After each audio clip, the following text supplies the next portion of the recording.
तो आज हम जो है कान्हा के लिए भोग बनाएंगे। आपको बताएंगे कि कैसे कैसे हम क्या करते हैं। हम अपने कान्हा के लिए भोग, उत्थापन भोग कैसे बनाते हैं, राजभोग कैसे बनाते हैं, और सारी चीज़ें हम आपको बताएंगे। तो अभी हम जो है हम राजभोग बना रहे हैं। राजभोग वो होता है जो दिन के समय में लगता है, यानी सोने से पहले दिन में जो शयन होता है उससे पहले जो लगता है वो राजभोग होता है। और उसके बाद यानी जब हमारे कान्हा शयन कर लेते हैं, हमारे ठाकुर जी शयन कर लेते हैं, फिर उसके बाद जब वे उठते हैं उसके बाद जो भोग लगता है वो होता है उत्थापन भोग, यानी उठने के बाद वाला भोग। तो हमारी राधा रानी की कृपा से हम ये भोग बना पा रहे हैं, क्योंकि हमारे में इतना सामर्थ्य नहीं है कि हम ठाकुर जी के लिए भोग बना पाएँ। तो हमारी राधा रानी की कृपा से हम ये भोग बना रहे हैं। तो आज हम भोग में बना रहे हैं भिंडी, खीरे का रायता, और देखते हैं हम क्या क्या बनाएंगे। तो अभी जो है हमने भिंडी वगैरह काट ली है अच्छी तरीके से, और अब हमने यहाँ पे भिंडी छोड़ दी है।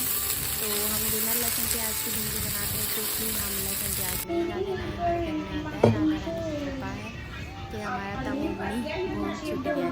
तो हम जो है भोग बना रहे हैं। अब यहाँ पे हम आटा अरे उसमें गूंथ रहे हैं। बर्फ जम रही है, उसका गेट नहीं बंद हो रहा है। क्योंकि जब हम कान्हा हाँ के तो लिए बस भोग थोड़ा बनाते सा हैं उसे तो पिघलने हम पूरे जान दो। भाव में होके भोग बनाते हैं। अब एक दिन में कहीं ना वो हो कान्हा रहा, के लिए जब भोग बनाए तो पूरे इतनी गर्मी भाव भी में नहीं हो पड़ रही, जाइए कि लाला और वो वैसे कैसे ही बंद कर रखा, खाएंगे, उसकी ठंडक ठाकुर रहेगी, कैसे बर्फ पिघलती खाएंगे, रहेगी ठाकुर को मिर्च ना लगे, ठाकुर को नमक तो ज़्यादा रात ना में लगे, हाँ दूध और खराब हो जाए ठाकुर को ताकि भोग अच्छा लगे। तो आप इस जी हाँ भाव से अपनी अपनी। बनाएंगे तो भोग भी अच्छा बनेगा, और ठाकुर जी भी स्वयं वहीं आ जाएंगे। तो हमारे यहाँ पे आटा गूंथ चुका है अच्छी तरीके से। अब हम क्या करते हैं, हम ना अपने खीरे के रायते की तैयारी कर लेते हैं। तो हमने यहाँ पे जो है दही दही यानी दही ले लिया, और दही में जो है हमने अच्छी तरीके से उसको ब्लेंड कर लिया है। अगर आपके पास मथनी है तो मथनी से कर लीजिए। अभी हमारे पास मथनी नहीं है भी, बट वो पता नहीं कहाँ होगी, तो हमने ये इसी वजह से अब हमने खीरे को कस लिया है छोटा छोटा, ताकि हमारे ठाकुर खाएँ तो उनको दिक्कत ना हो। तो इसीलिए हमने कस लिया, और हमने यहाँ पे खीरे का सैलेड बनाया है, मतलब सलाद बनाया है खीरे का।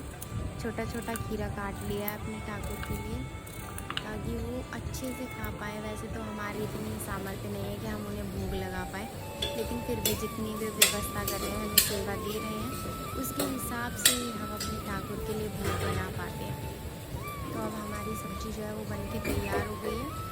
अब हम क्या करेंगे, हम रोटियाँ बना देंगे, ताकि हमारी खाना के जल्दी जल्दी से राजभोग बन पाए, और फिर हम अपने खाना को जल्दी जल्दी खिला पाएँ।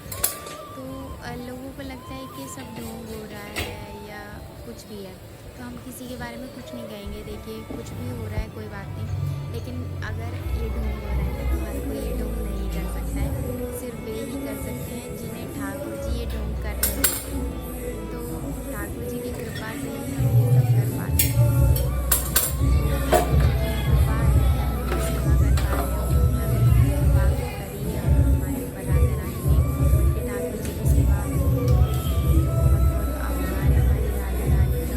तो हम यहाँ पे रोटियाँ बना रहे हैं अपने कान्हा के लिए। तो हमने आपको जैसे बताया कि मैंने पहले भी ब्लॉग में बताया है कि हमें ठाकुर का भोग बनाते समय बहुत सारी चीज़ों का ध्यान रखना होता है, जैसे कि हमें गुस्सा नहीं आना चाहिए, क्योंकि गुस्सा आता है तो भोग में जाता है और भोग भी वैसा ही बनता है, और गुस्से वाला भोग बनता है तो ठाकुर इसको स्वीकार नहीं करते। तो आप आनंदित होकर यानी खुश होकर, मतलब भोग बनाए भी ना तो एकदम उत्साह मनाइए कि हाँ हम ठाकुर के लिए भोग बना रहे हैं। जो भी चीज़ आप ठाकुर के लिए कर रहे हैं तो उसमें उत्साह मनाइए, आनंद मनाइए, झूमिए नाचिए गाइए, क्योंकि ठाकुर की सेवा में आ रहे हैं तो सेवा में आ रहे हैं। और जब हम ठाकुर की सेवा कर रहे हैं तो भी अपने आप आनंद लीजिए। तो यहाँ पे जो है हमारी रोटियाँ वगैरह बन चुकी है। अब हम अपने कान्हा के लिए प्लेट थाली राजभोग की तैयार कर देते हैं, और फिर हम जल्दी जल्दी से अपने कान्हा को भोग लगाएंगे, और फिर उन्हें शयन कराएंगे, और फिर शयन के बाद जो है हम उन्हें उठा देते हैं। शयन करवाने के बाद तो जो राजभोग का टाइम होता है वो होता है कोई देखिए 11:30 बजे से 12:30 बजे तक का टाइम होता है वैसे तो मंदिरों में 11:30 बजे भी लग जाता है, 12 बजे भी लगता है, 12:30 बजे भी लगता है।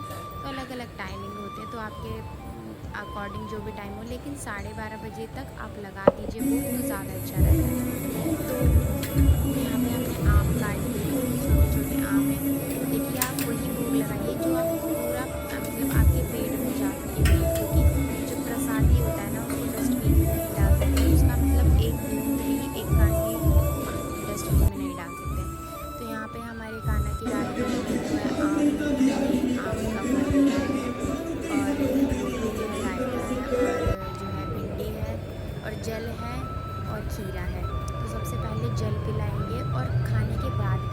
खिलाएंगे। हमारी लाडो ने तो भोग पा जो लिया, है अब हम हम अपने इसको प्रभु पाएंगे को मंत्र और प्रसाद। प्रसाद से भोग लगाएंगे प्रसादम और भोग पाएंगे, लगाने हरि के बाद बोल, इस माँ प्रसादी प्रसाद को हम की पाएंगे, जय।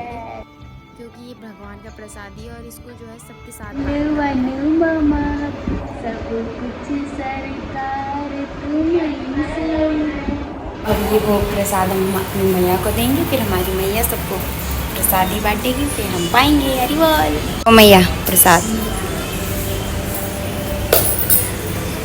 लो भी प्रसाद।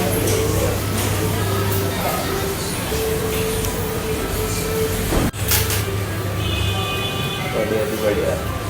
दोनों हाथ से लेते हैं हाँ? भैया, दोनों हाथ से ले रहे हैं हम भी। नहीं जम्मा भी ये महाप्रसाद की क्या कर रही है यार, घर वाले प्रसाद में जो आनंद है वो कहीं नहीं है। हरि बोल। जय जय श्री राधे श्याम। अब ये तो इसमें भी कुछ ये